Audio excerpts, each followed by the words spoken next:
Let's simplify the following logarithmic expression. So here we will begin by using a property of logarithm. That means if we have a times log of b, then this can be also expressed as log of b raised to the power of a. So we'll use this property on the second term and the last term. That means we have log of 2 plus, so we'll take the 2 and raise it as the power of 5 minus log of 3 minus 2 log of 7 will be log of 7 squared. So this gives us log of 2 plus log of 5 squared will be 25 minus, so let's take the negative common.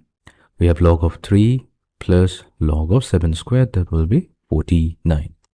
Now, if we look at the two terms between the parentheses, so here we will be using the property. That means if we have log of a added to log of b, then this is equivalent to log of a times b. So that means we have log of 2 times 25 minus log of 3 times 49.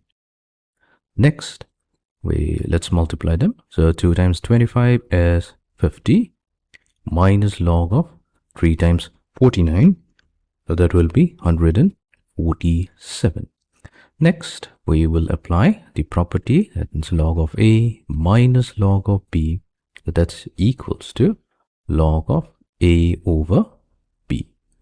So if we apply this property, then we will get log of 50 divided by 147. So this is the simplified form, or you can say the compact form of the four logarithms.